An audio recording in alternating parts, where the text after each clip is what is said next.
Well, I want to thank Claire for inviting me here today to speak to you, tell you a little bit about our language revitalization effort. It's called Our Journey, because for us it is a journey to try and regain full use of our language in our communities, in our tribe. And this process has been a long time coming. You know, it was been talked about for years that our children were losing their language. They were not using the language. The language is not being transferred to them. And the same for our culture, our traditions, our customs, which are all intertwined with language. But I'm going to tell you a little bit about what we've gone through so far in our language revitalization effort.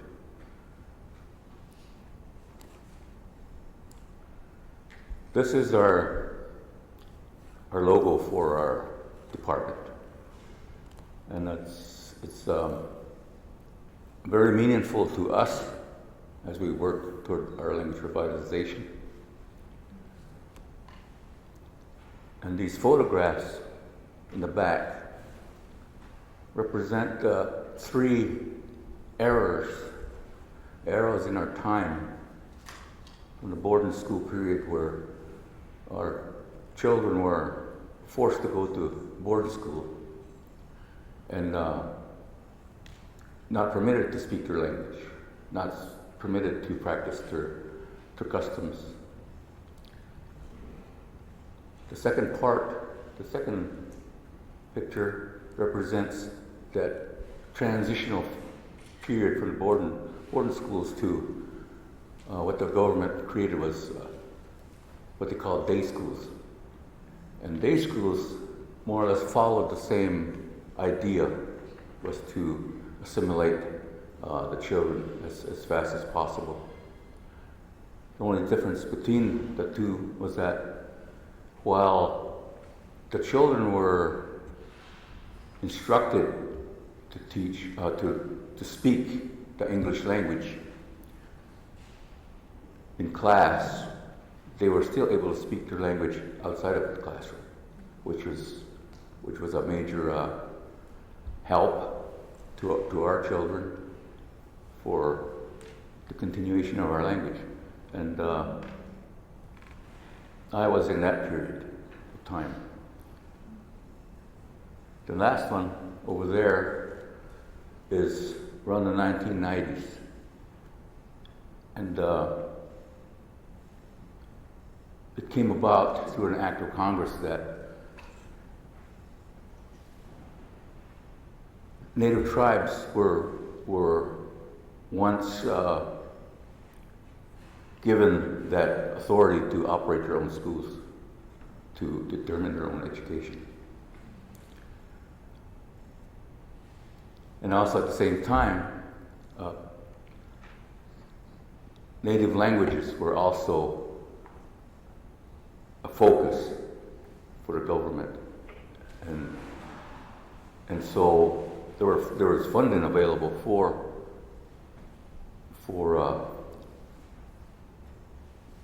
bilingual education. And in our case, we kind of used that idea to flip the situation where our language became part of the curriculum. Over here, in our school went to the 6th grade, so these are graduates of the 6th grade. We're the first ones, and you can't see it from here, but the cake's got their English names on there, and the other cake has their Meskwaki names written in Meskwaki. So that was a kind of a turnaround for the language, where it became a part of our school day. And language and culture were received 1 hour a day in the classrooms. our logo there is represents our determination to keep our language going, to keep it continuing on for generations. If you look at the green there, the green is the shape of our lodging, our wiki-ups. They're in the shape of in that shape. So the green represents our lodge, our tribe. And within that lodge, you see that red, and that represents the fire. The fire in the lodge. But it also represents our language and our culture, our customs. Just like the fire, once you get the fire blazing, in order to keep it blazing, you have to keep feeding it wood. You have to keep that going if you want that fire to continue. And so our language is also represented by that fire. If we don't keep developing language speakers, we're not going to be able to keep that fire going bright as it was before, as bright as we received it from our ancestors.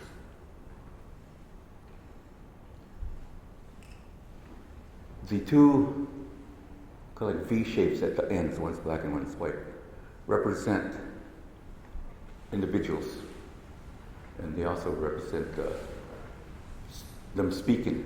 They are speaking to the fire. The fire represents the gateway to creation, where we put our prayers into the fire. We talk to the fire in our language. And so language is very important in our culture. Everything that is about us, our ideas of life, the way things need to be done, everything is in the language.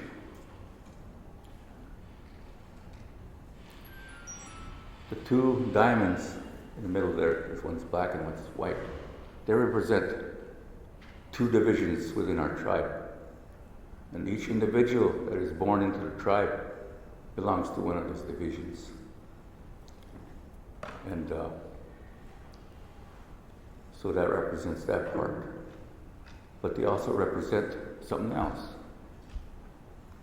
You'll see these thunderbeams, these thunderbirds. They are also black and white.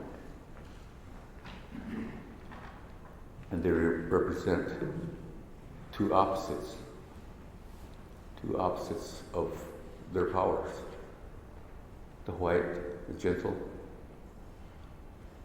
We see them come across us, give us rain, water our crops, clean the earth. The ones in black are more or less the protectors. They determine what is not right. And every once in a while you'll see them come out. And they can get pretty mean. And you'll see them in the form of tornadoes, in the form of derecho, as they come across to get rid of what is not right with the earth. So, and they represent our beliefs, our culture. They represent creation. The word in Meskwaki, Atoewen Netapat, is our motto. It means, I cherish the Meskwaki language. And so we use that to remind ourselves that we have a long ways to go to revitalize our language. And we use it in everything that we do. We make sure that logo is there to remind people of what the mission is.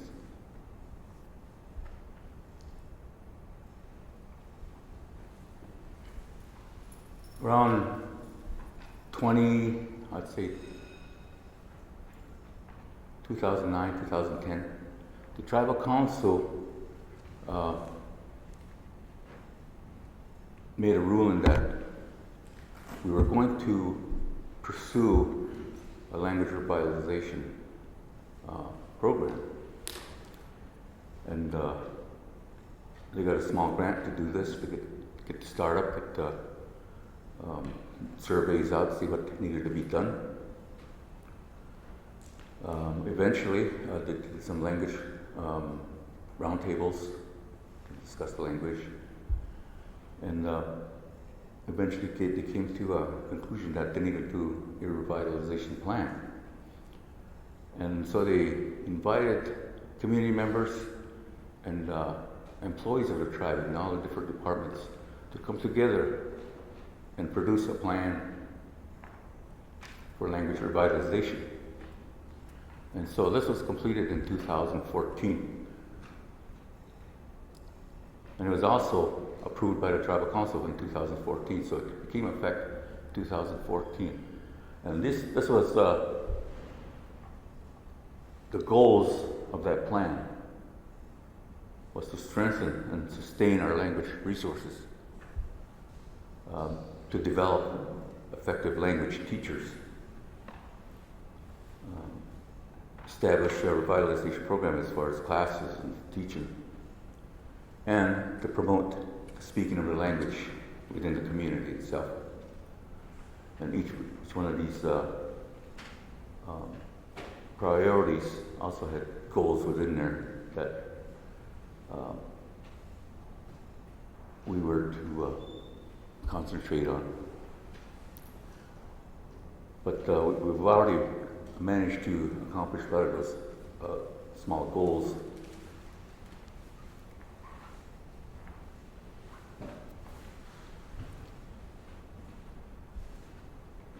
Before 2014, the only language programs that were going on were in the Sackatopox Settlement School system with our children.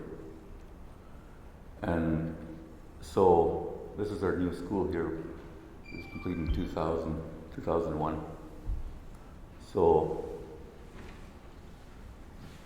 they still have the 1 hour a day language culture courses. And also we now have a immersion component in there for our pre-K kindergarten classes. The other one on that side is the Cultural Center Museum, and that's also the base for our language department. And we, as far as language teaching goes, we concentrate on the adult population. And that came about pretty fast. That decision to do that came pretty fast as we started here and as we started developing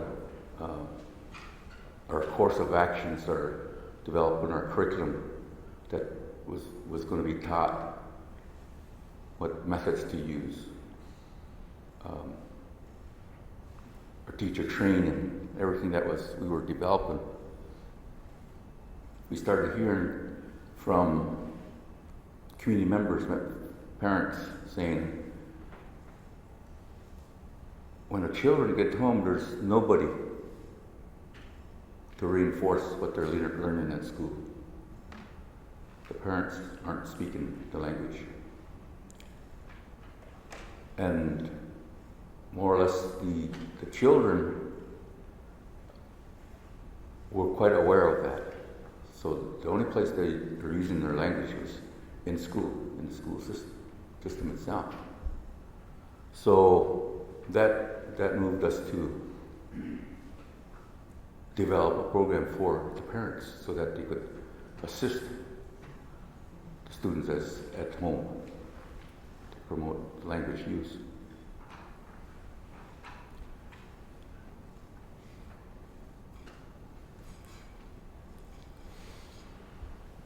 But also, at the beginning, I was hired in 2014, actually. That was the first time I came on board as director. And we started off right away with the promotion of the language to create an awareness of what needed to be done. And so we started with the community first, with posters. We made up posters distributed to the community.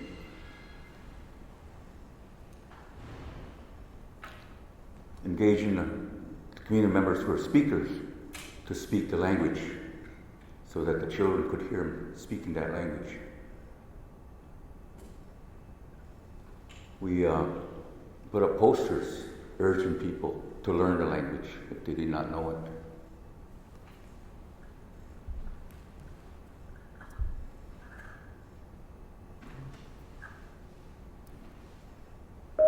And we did some posters with just Indian language on there, just so they could start seeing that in the community. And the one on the poster on the right is kind of promoting the Meskwaki language.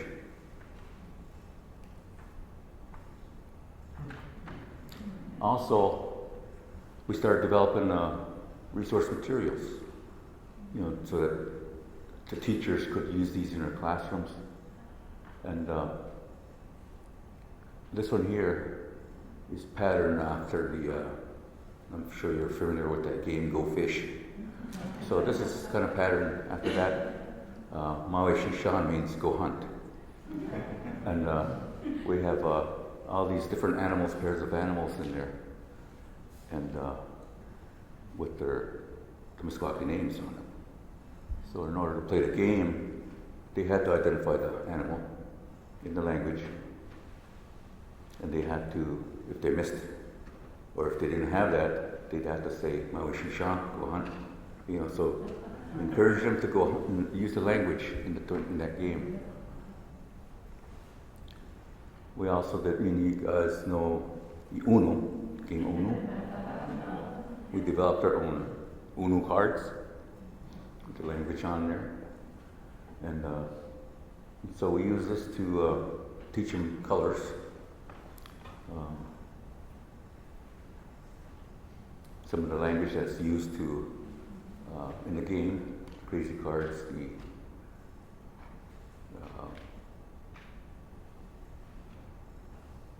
stop, or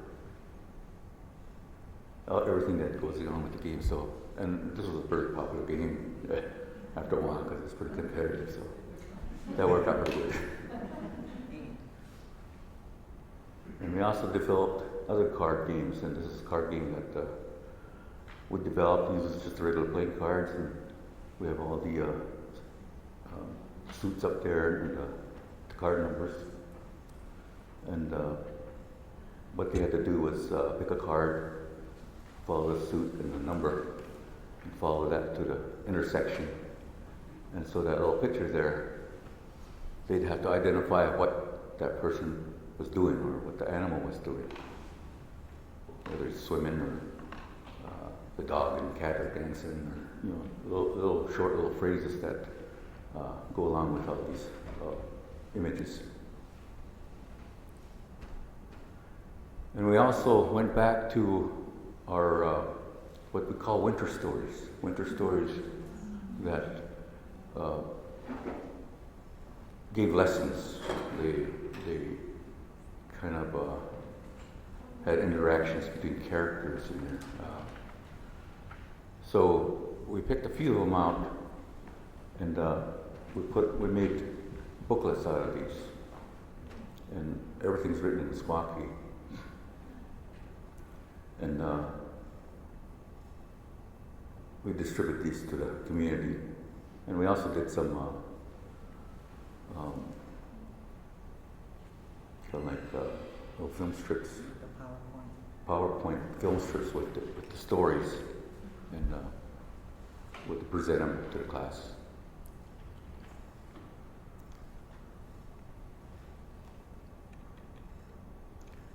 We also have in our department, we also have a resource developer who's pretty good at graphic arts, and so he designs a lot of our stuff.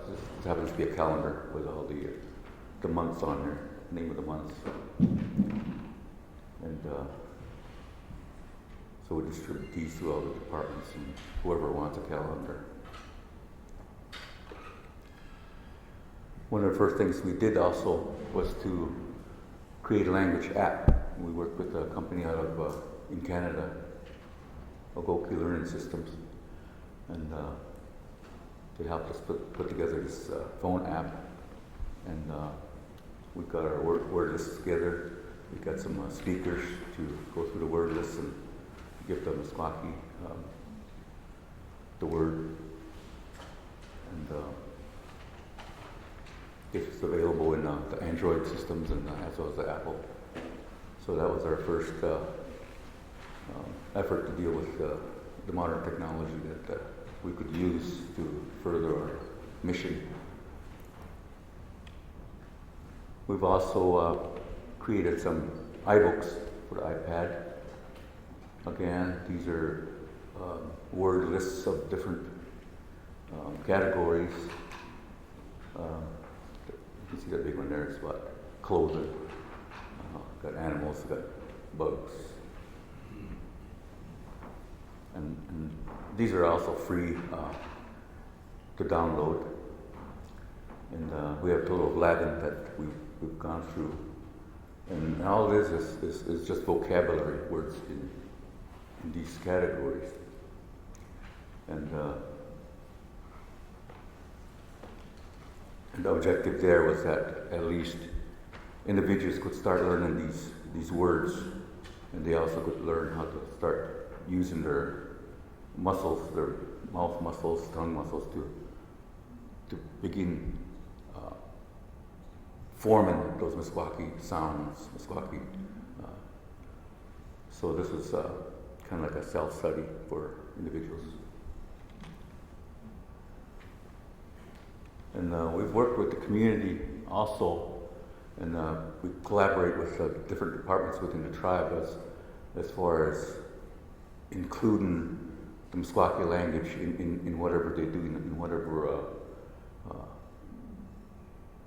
they endeavor in their departments.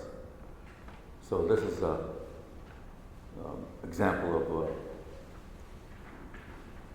what we help do with the departments. This is the apprenticeship program, and these are women that went into the construction trades.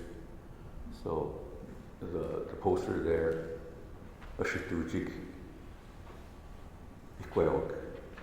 the women builders.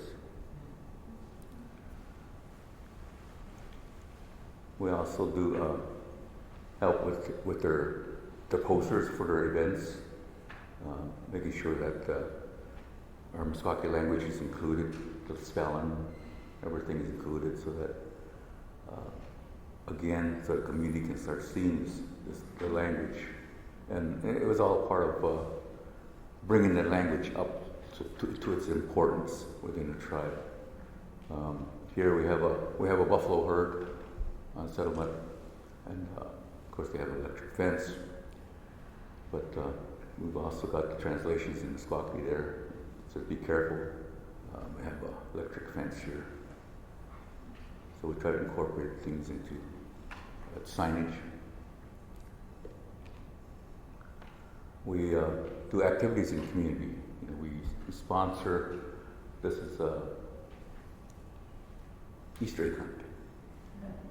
And what we do is we get the Easter eggs and go hide them out in the settlement someplace. And we give clues in the Meskwaki language. And through our the Facebook, we give out clues speaking in the language. And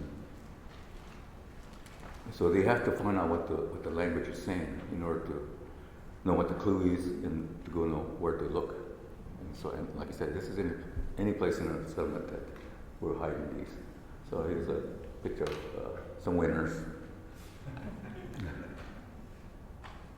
Also, we had a treasure hunt. It's the same concept as the egg hunt, but this time we worked with several departments to kind of promote their departments, and we would hide it. They would hide the treasure someplace in their department area, and they would give us the clues. We translate them into Meskwaki, and then we'd give them out to the community. So many clues at a time, and until somebody actually found. You use learners too that in the class. And for the recording portion, also we do use our language learners to get them used to speaking. So the speakers in our videos and stuff are usually language learners.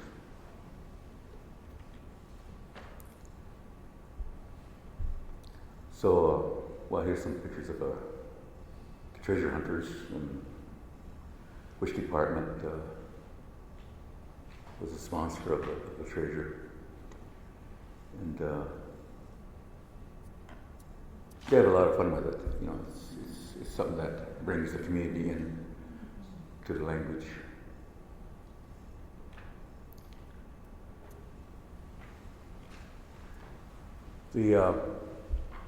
Like I said, when we started hearing about the children not getting reinforcement in class or in home, we did a pilot project with the assistant language teachers at the school. And the idea of this language, the pilot, was to try to teach the assistants how to learn more about the language so that they could speak to the students in class, and also to start training new language teachers for the future. And before that, we did some employee, what we call lunch and learn, a little project with the employees where during lunch hour they'd come in and we'd do a little lesson with them, and trying out the different methods that you see up here. We had direct method, we had oral approach, the TPR, total response, total physical response, we had a comprehensive approach. So we tried out all these methods for language learning. And with what we learned during those mini lessons, we applied that knowledge to our pilot project with the teaching assistants. And they received it was received pretty well with the teaching assistants. They were having fun with it. They enjoyed the classes because there was a lot of activity in there that made them enjoyable. We made them feel comfortable, made them want to be in the class, and so it worked out pretty good. And but somehow after we started that, the word kind of leaked out into the community that this is what we were doing. And almost right away, we started getting calls in the office. Said, "Hey, we hear you starting this language class. Sign me up." And I mean, we were getting calls like that, and said, "Oh man," I said, "Looks like we're going to have to speed up our time schedule here and do some classes here." So we kind of followed up on our. By that time, we had a few lessons with the teaching assistants laid out, so we took that and kind of expanded that curriculum, and said, "Okay, we're going to offer a community language." This is our teacher assistants in their classroom, and over there, the guy on the far side, he's one of the students actually, and I believe he's describing those images that are on the board. So, and he's got to do it in language, describing the dog and the colors and whatever. So they are very involved with their own learning, and we expect them to be involved. They're willing to come up, and all we need to do is demonstrate what we want them to do, get them to understand what we're trying to tell them. And these classes, the beginning classes, are all immersion. So it worked out pretty good. So when we first started our community classes, we sent out a notice, okay, we're going to start this language classes. And we settled on a 12-week class with 2 hours a week, and limited to 10 people, because we figured that, well, 10 people is going to have plenty of time to practice the language, give them a lot of opportunity, so we kept it at 11, and we went through the 12 weeks. And again, we had good response from the learners there, enjoyed it. They were telling other community members what was going on, how much fun they had, feeling comfortable in class, not afraid to speak. So we had people signing up left and right. We had a waiting list, because we're only going 10 people per time. So, and the first 10 people that went through that 12 weeks started coming back and said, hey, we want to go more. Can you put on another one? So, okay, we'll do that. So we started working on another curriculum for the second part, building on the first one. And so they went on to that. And we had a new class of what we call level 1. And that continued after each session. Each session they wanted to continue with classes. We had new ones coming in. So eventually we had 5 levels, curriculum for 5 levels developed. We also had additional teachers that we hired. And so we had, like each teacher would have 2 classes. So we were trying to get in as many people as we can, since everything was going well, everybody's excited about the program. So we said, let's keep this going. So this is a picture of one of our classrooms. This is one of our teachers, and this is on our level 1. And like I said, it's immersion. We use a lot of images, props to help with the understand comprehension. We have the students come up and demonstrate their knowledge or what they remember, and so we have the students that are they're speaking in a language, identifying all these different things that they're being taught, this vocabulary, and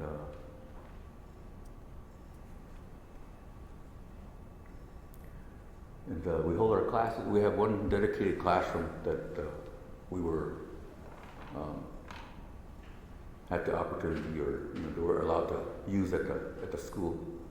So we have one classroom dedicated to our program, and this is that classroom here. And our learners are of different ages. From 18 years on to 50s, 60s sometimes. The people that want to learn the language, or they want to get kind of like a refresher course in the language, so that they can start remembering their language.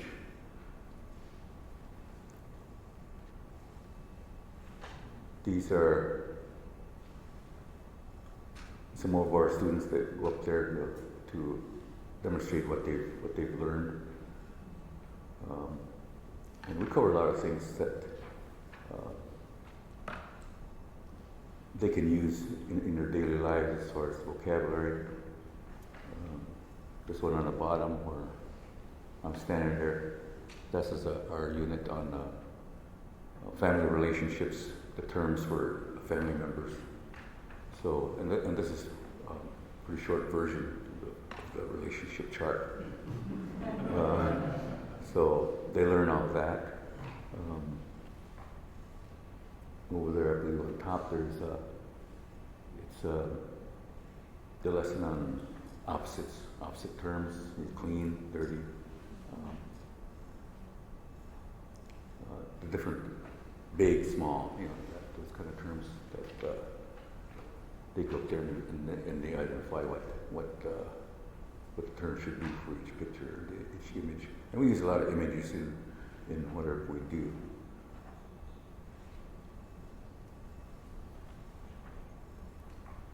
So our students go through the 12 weeks, and it's an entirely voluntary class.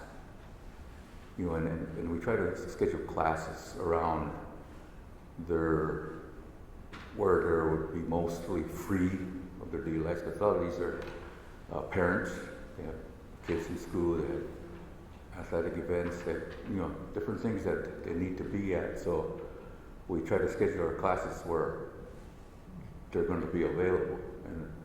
And we know that it's very difficult to kind of get away from things just to come to a class. So we recognize them after they finish the course. We set a certain number of classes. Got to be here at least these many classes, and before you can continue on to the next level. And so once they finish those courses, and we give them a certificate saying that they passed the level. We give them gifts.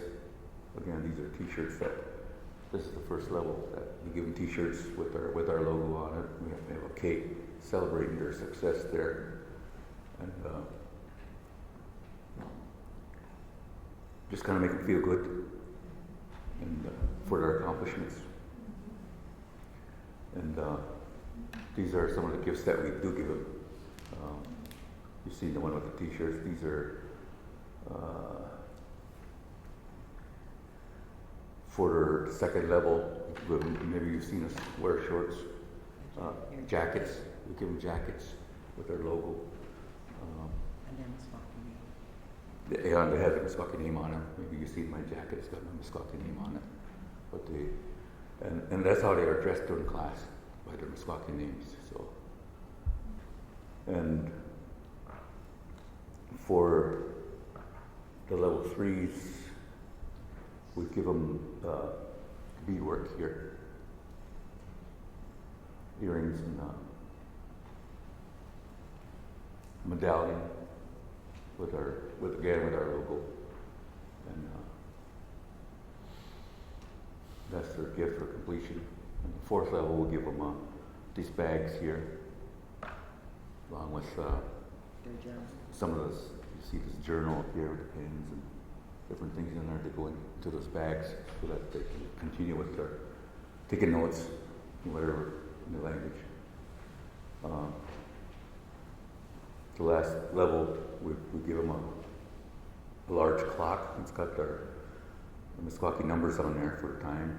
We give them all these other little gifts that go in the bag here, along with the journals and stuff. So that's how we keep the students motivated to continue going, and also to promote the language as they go out into the community wearing these gifts. They generate interest in others, and we usually get a large influx of people signing up once we get done with the recognition night. They see all this. We also print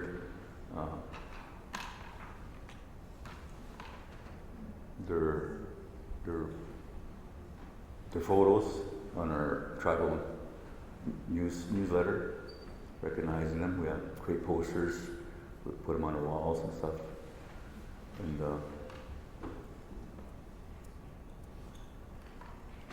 so it's just a way of still promoting our language, putting it at the top of their minds. And also we have promotional items that we give out to the community or the students that have completed any one of our classes, just simple things like that. These are usually around Christmas time, we'll give them out. And the reason for that is that, we are trying to bring the language up as a top priority for the tribe.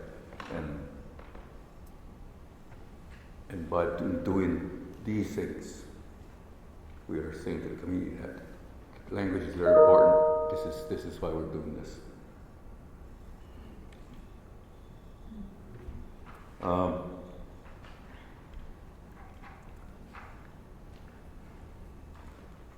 I'll tell you a little bit about our language first. Our language is, we're part of the Algonquin language group.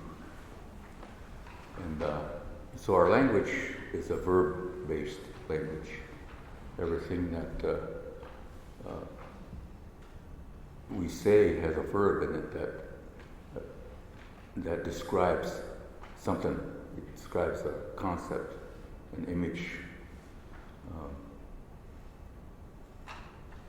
It's a very descriptive language, and we make our nouns nouns out of verbs. So our nouns are actually accurate descriptions of whatever we're describing, whether it's the chair or the bottle, anything that is an object is got a very descriptive name to it in our language, and actually tells what it's used for. For instance, let's say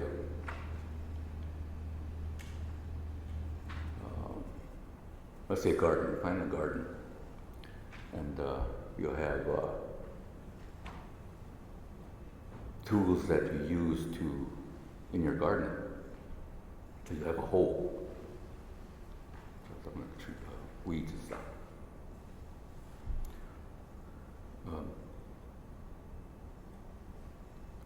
The verb for that activity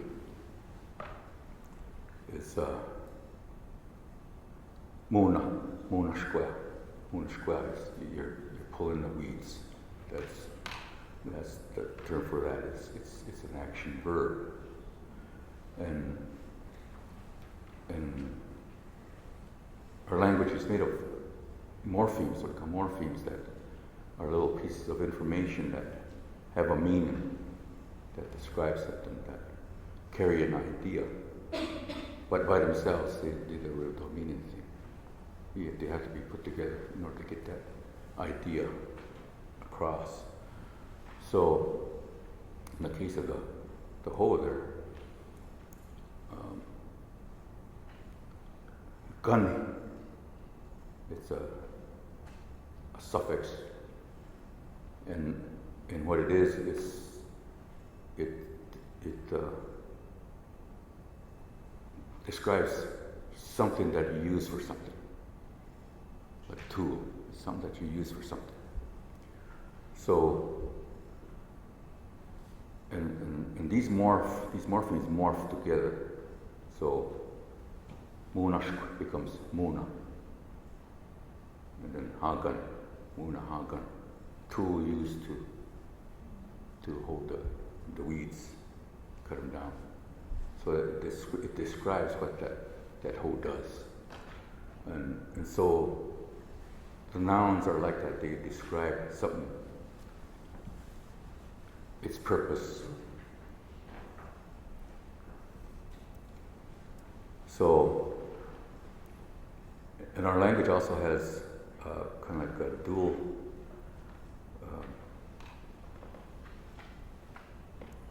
it's separated between animate and inanimate objects. So, and there's a term for each side. So, like, let's say,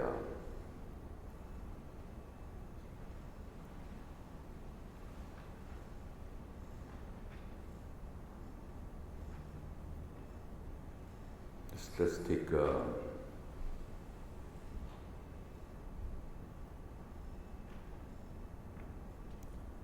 spoon. Amequa is a spoon. Amequahe. He at the end indicates that it is an object. It's an object. There's another word that's close to that. Amequa. Amequa ends with a kind of like a A. They almost sound the same. Amequa, amequa. But the amequa with the A sound at the end indicates that it's an animate.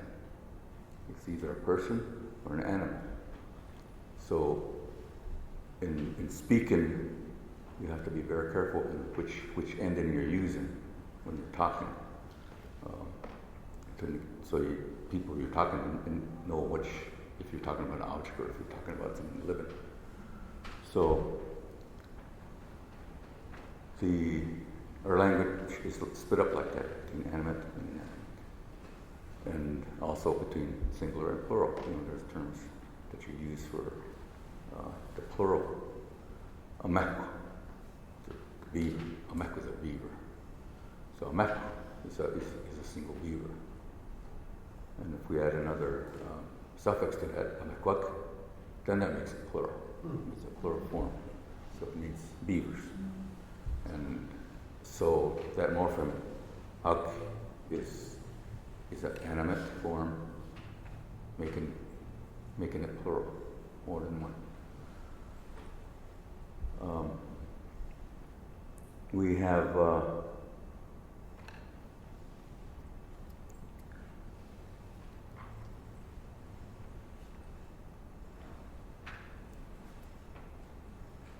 there's in our language there is no there isn't a gender term.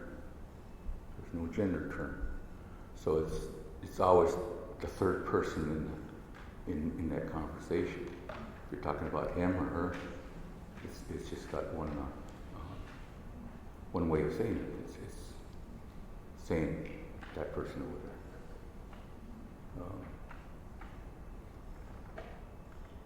there.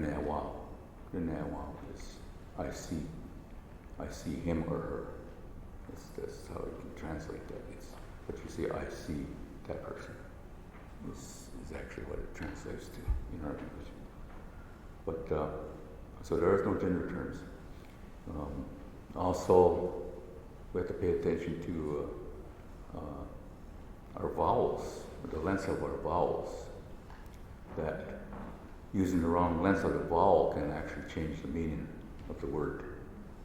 And so, as a language speaker, you have to be aware of those little changes to longer vowels, short vowels. And I had an example this morning. It's a simple word, money. It's a four-letter word, M-A-N-I. And then we have another word, mon. It's spelled the same, M-A-N-I, but only the vowel is long, mon, compared to money. So the difference there is that money means this thing, or it could mean here, this. Mani translates to many in number and quantity. So just that little difference in the vowel changes the meaning completely. So these are things that we think about and make sure that these are explained in the lessons so that they can get used to the sounds, comprehend what is being said comprehension is very important to us in that we want you to comprehend what you're actually saying instead of just a word. You know, and we go back and forth with them, you know, in the upper, as we go up to the upper levels, just to test them out, you know, say, okay, say this, they say the word Meskwaki, and say, okay, now translate it to English. Let's see if you know what it means. And so they'll translate what they think that means. And you can, and sometimes they go far off, you know, but other times they'll translate correctly, you know, this is what it means in our language. And so we're very careful with that. As far as, you know, translations, it's very easy to translate something to English when you're comparing it to English. So Bekwak is a ball. In English is a ball. But in our language, Bekwak actually means it's something that is compacted together to form that cylinder, that sphere, and it's compacted together, and that's a bekwak to us. It's an object that is that. So, and that's the translation we want when we ask them what does it translate to English, and they give us the English translation, but they'll translate it into our terms as far as our meanings. So all these things that we consider are what we build into our curriculum, so that they'll, since they're all second language speakers, you know, and immersion really isn't feasible at this time because of the time it takes to do immersion. But we try to speed up their knowledge, their comprehension as much as we can through practice, drills, and turn them around and have them teach, you know, based on what they've learned. So, and we, like I said, we use a lot of images, so that helps them retain what the meanings are.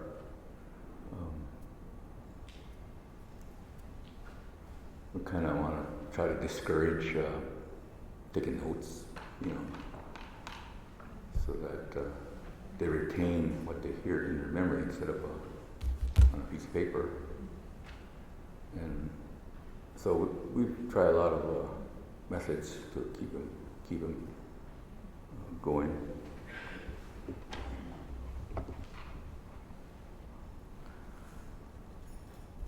So. And you've seen the pictures before of the classes. That's how the classes were set up. We'd have evening classes. They'd come to class and we'd go through 2 hours of intense, and these were intense sessions. You know, sometimes we wouldn't even take a break. But that's how much interest they had in the classes. So when the virus finally hit, and the tribe went into stay-at-home orders, and the workforces were furloughed. All the tribal office operations were shut except for essential employees. And so our language department at that time was categorized as essential. So we had to carry on. We had to carry on with our program. And so we had to figure out how to do this. Our instructors are over 60 years old, years of age, or even older, and not very used to computers, let alone getting on Zoom. But so we had a kind of a fast learning curve for them, you know, getting them used to computers, navigating through everything. And then we had them take their lesson plans and start transferring those lessons onto our PowerPoints and keeping the same concept as a live class. So they eventually got used to it. It was a rough start, but we finally got used to the Zoom classes. And so we just went back and finished up the classes that were in operation during this order for stay at home. So they came back and finished up on the Zoom. And so I said, hey, let's have another round. So we're getting used to the Zoom programs. Let's have another round. So we started some new classes with the Zoom. And of course, a lot of the community, they also weren't used to the Zoom, or even maybe they didn't even have computers. They had the weak signals on their Wi-Fi, all those kind of problems. And so it was a struggle at first for them. Some of them, we had people come on class on their phones, and zooming on their phones and iPads, and so that was a learning curve for them also. Eventually they got used to that, and but the classes that we started were smaller because of that, and a lot of them said, okay, I'm just going to wait till we have in-person classes again, then I'll come back. So, which is okay, we'll just continue with the classes with who we have, and because we had no shortage of people wanting to get in class. And as a matter of fact, we got wait lists right now for maybe another 3 classes. So we had a little setback because of this.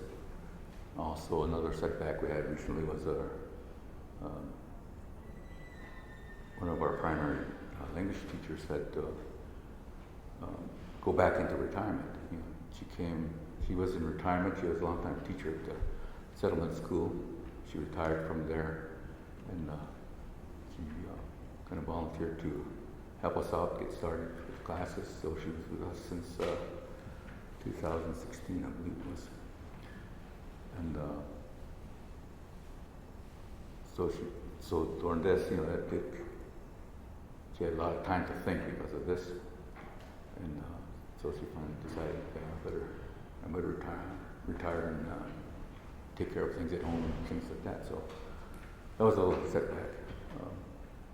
Another teachers had health problems, so right now we're down to 2 teachers, but we're going to continue with the next set of classes. Maybe not as many, but we're going to go as far as we can, and in the meantime advertise for some more teachers.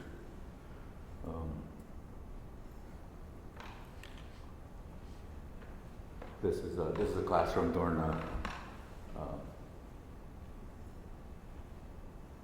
our Zoom classes. This one is still in a classroom. We have a large TV there that this teacher used, and so she was still able to continue with her teaching as if she was in a in-person class. The other teachers had, like I said, had PowerPoints, put their lessons on PowerPoints, and taught their vocabulary and everything that way. And this just shows opposites, but the curriculum there is actually speaking in kind of like simple sentences is what the curriculum is, so that the students learn how to say something, so they have to come back later on and demonstrate what they learned. So that's kind of what our Zoom classes ended up as. And also during this time, we decided to add some quizzes, evaluations, so that we know where we're at really, and use these evaluations to strengthen our curriculum and kind of identify where we need to concentrate on. So this is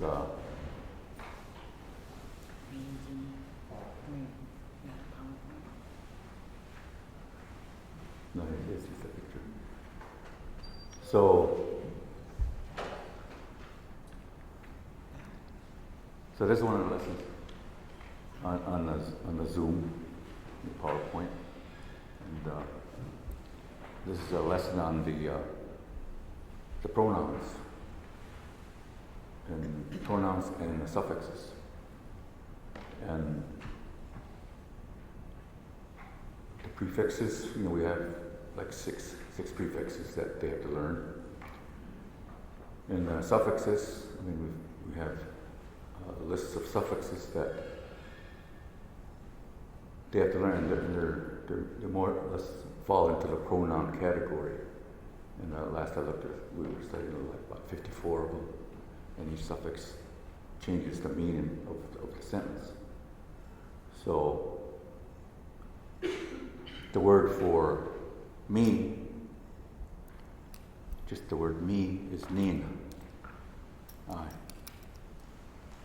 So, but when you're speaking in the language, that nin morphs over to ne, ne.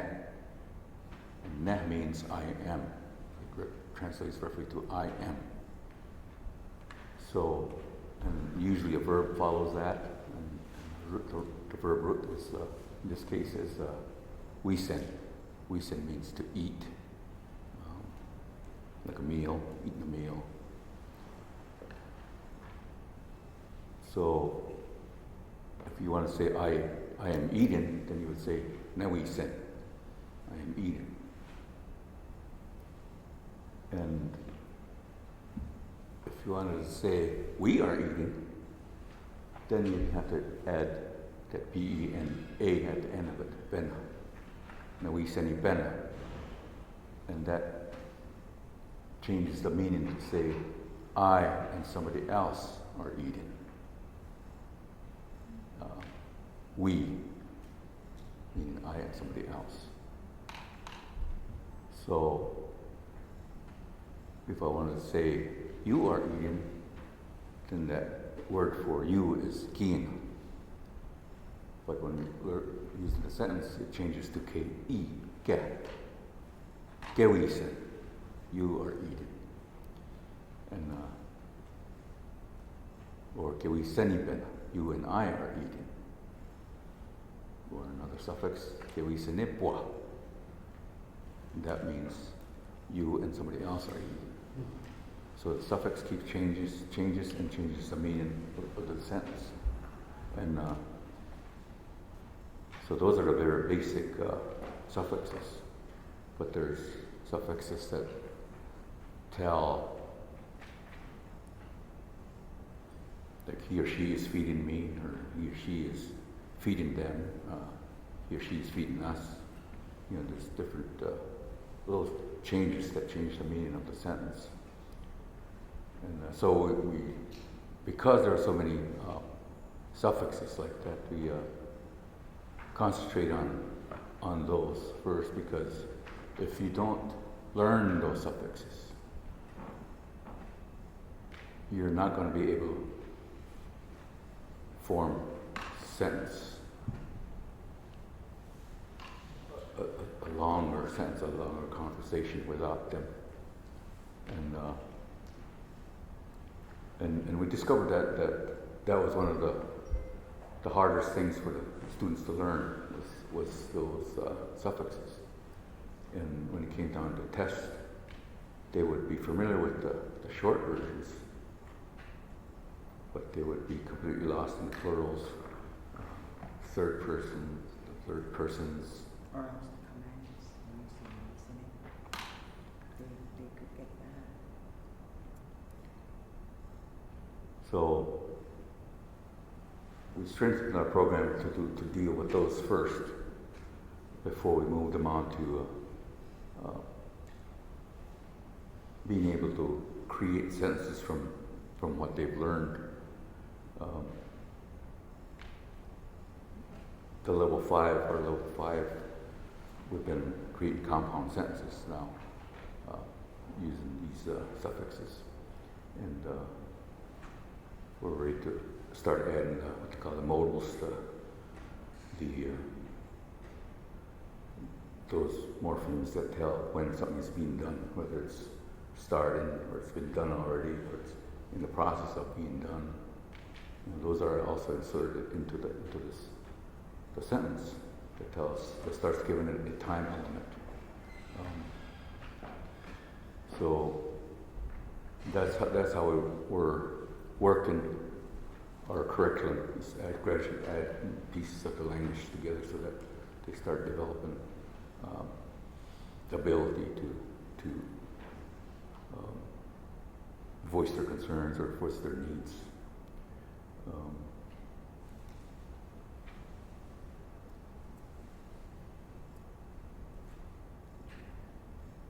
Another one that would come in would be descriptions of adjectives that describe things,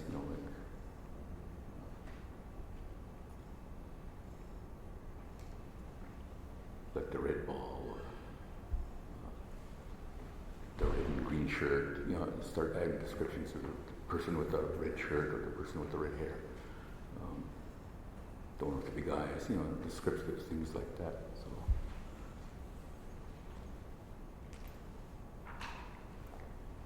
but like I said, we've come a long way with our language lessons, and I want to go back to our students. And we have every 4 years the tribe has a kind of a tribal audit where you have to come in and verify your address, your name, everything like that, and to adjust the role, whether somebody's passed away or somebody's born. So that tribal audit comes every 4 years. But also at that time, it's an opportunity for us to have a survey of language use in the community so that kind of gauge what's going on. But in 2019, we had a total of 1,450 tribal members, and approximately, I believe it was 600 something of the members 18 and over did the survey, so 600 something. And one of the questions there was, what's your primary language? And it was surprising to see that at that time, with that question, 91% of those that took the survey said English was their primary language. And another 200 said Meskwaki is my second language. And I believe there's only like 54 individuals that said Meskwaki is my primary language. It's my first language. And so that was surprising figures, to me. And whether they were unsure of their own language skills, I don't know. Because I do know that there are many that understand the language. Maybe they don't speak it, but they understand the language when you speak to them. And there are those that are pretty fluent in language, but they speak English all the time. So it's kind of not too sure where everybody stands, but that 91% was speaking English was kind of hit us hard. And but it also gave us the drive to continue with our work, to make sure that we do find that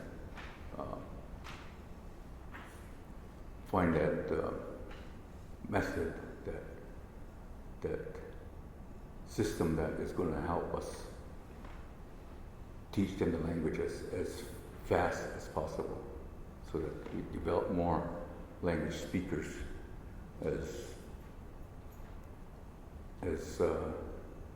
older ones start disappearing. You know, we have during this COVID epidemic, you know, we lost a lot of our language speakers. So it's kind of another blow to us at the time. You know, our language is classified as endangered of being extinct. So it's given us the power to work harder and to follow through with our logo, which says, you gotta feed the fire.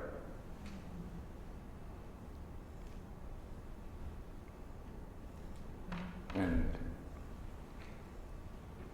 our language and our culture are the keys to our tribe. They identify us as a people, gives us an identity.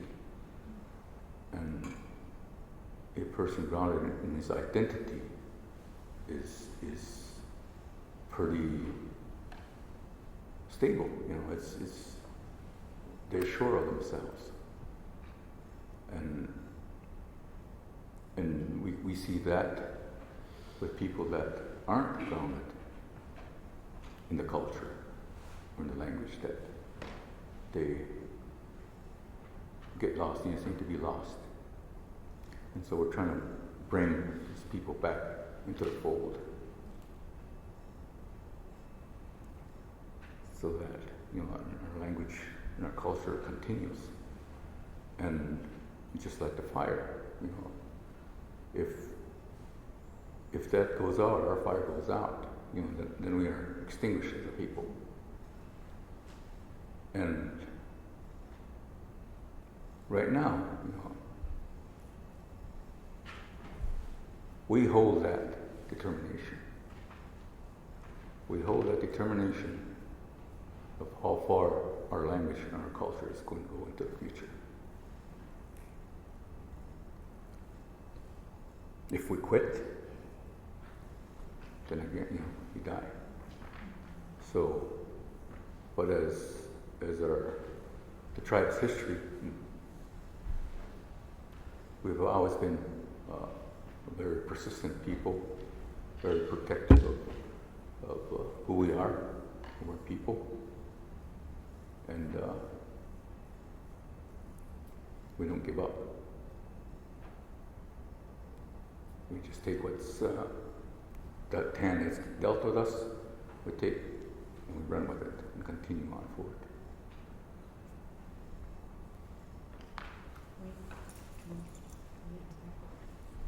I was going to say that was a really beautiful sentiment. We're getting a little late, and that was just a beautiful way that I think maybe we can bring this to an end. Do you want to show the student videos? Yeah. Is that what you'd like to do? Can we Lee get to that?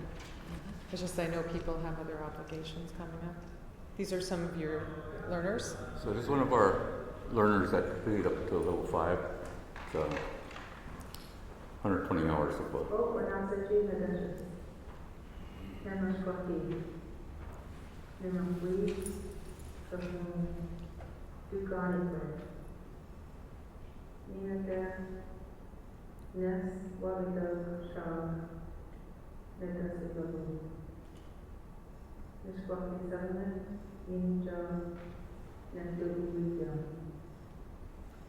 Nanabam, Mambari, Macedon, Nanuka, Dina, Kahun, Brotherino, Shisiwa. Nani Jamsa, Kawisaki, Nishwarida, Dasidabu. Kahun, Nugrita, Nishnasya, Dasidabu. Kahun, Gathagawa, Nuke, Dasidabu. Navigamhak, Nasihak, Kahun, Masturisak, Kahun, Dasidabu. Nidashi, Nigate. Miswaki, Andawara, Nandapa, Inja. So I'm going to end the presentation with that. This is one of our students. She's came in, she's an English speaker, grew up most of her life away from the settlement. But she came into class and really picked up a lot of the language. And you can see she was kind of nervous there, but she, within this 120 hours, this is what she was able to do.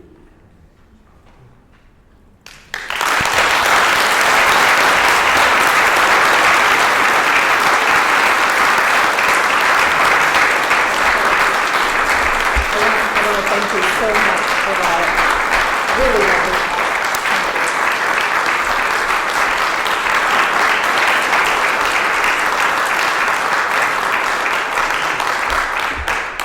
I wanted to give you a few moments if anybody has any questions for Wayne, and then we have this wonderful complimentary video and also a reception downstairs. Again, I think just the images that you ended up on and the fire and how you have to keep it alive and keep feeding it are really compelling and beautiful. And I think we have a lot of language educators in the room right here who can feel that same sentiment, I believe, especially in these days, colleagues, is that right? If anyone has any questions, we can take a few. And then again, we have this really lovely video. Yes? Are there any languages of tribes that are close to you that you've been able to build on?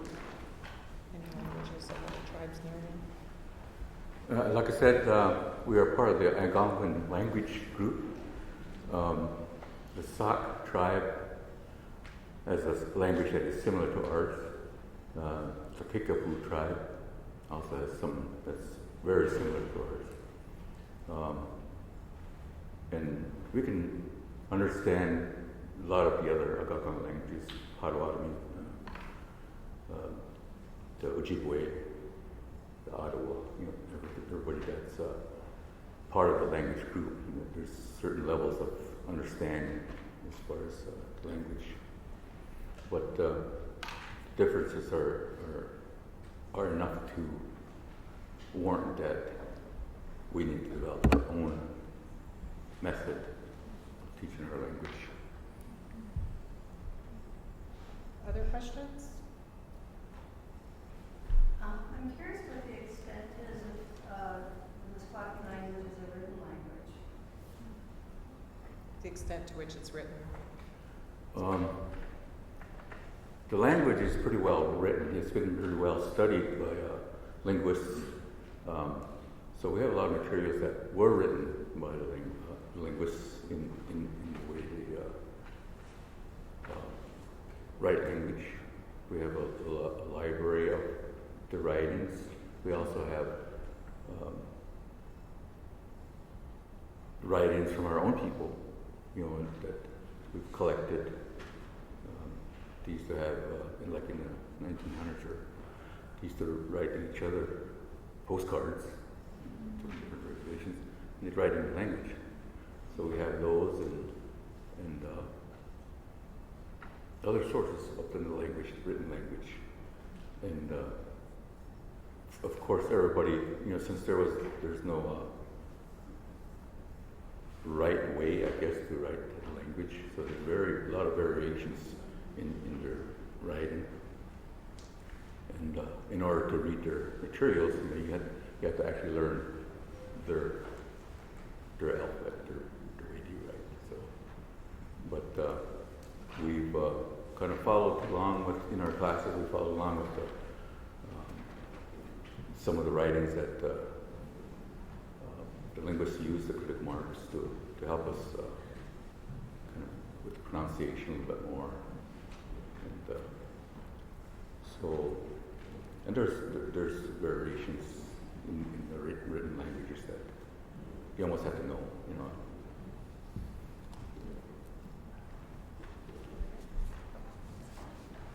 Did you grow up speaking it in your home? Did you grow up speaking in your home? Yeah, I grew up at a time when the language was still pretty strong. You know, in that time period, transportation wasn't readily available. So we spent the childhoods on the home place. Didn't venture out. You know, there's no place to go anyway. So, and our playmates all spoke. So we grew up with the language. It wasn't until we went to school that we were kind of forced to speak English. So, yeah, I'm a first language speaker. We have a question over here. So with your lessons and classes, are you hearing more language in the community? And also as a tribal government, is it using language in the communication? I'll repeat the question for over here. The question was whether, because of the language, the courses, are whether there's more language usage in the community, and whether the tribal council is using the language. We're starting to see the language being used here and there.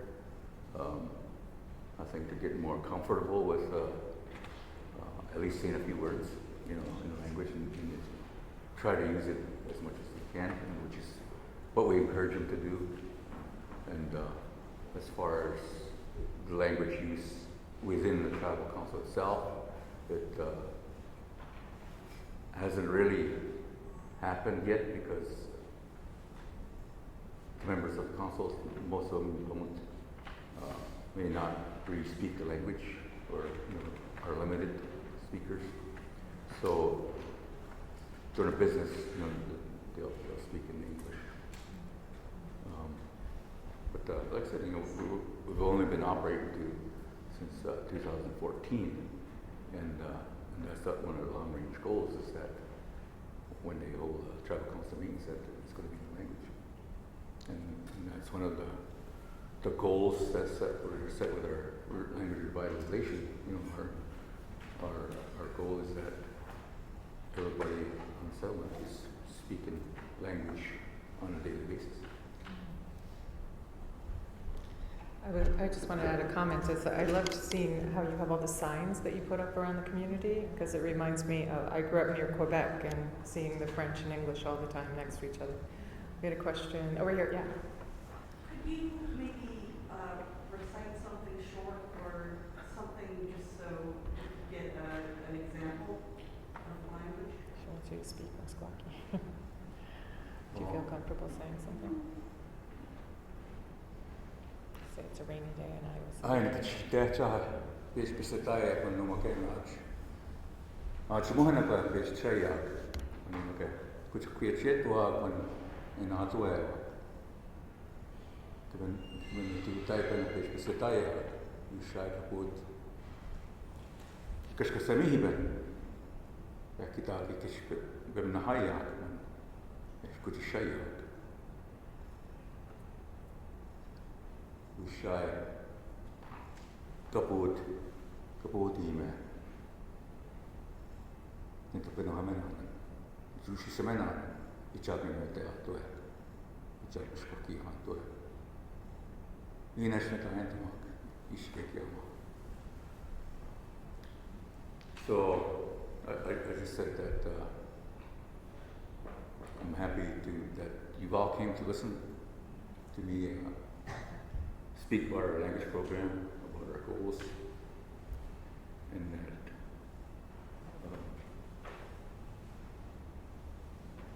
we hope that maybe someday, there's somebody out there with you, sitting here in the crowd that may be able to come forward and help us out in further refining our language goals or curriculum.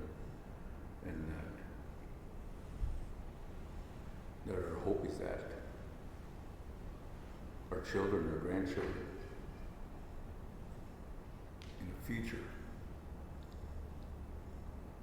can speak Meskwaki in their daily lives. So that's basically what I said.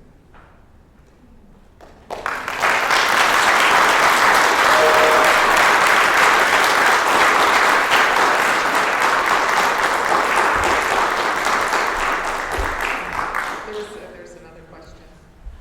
Thank you so much for your time.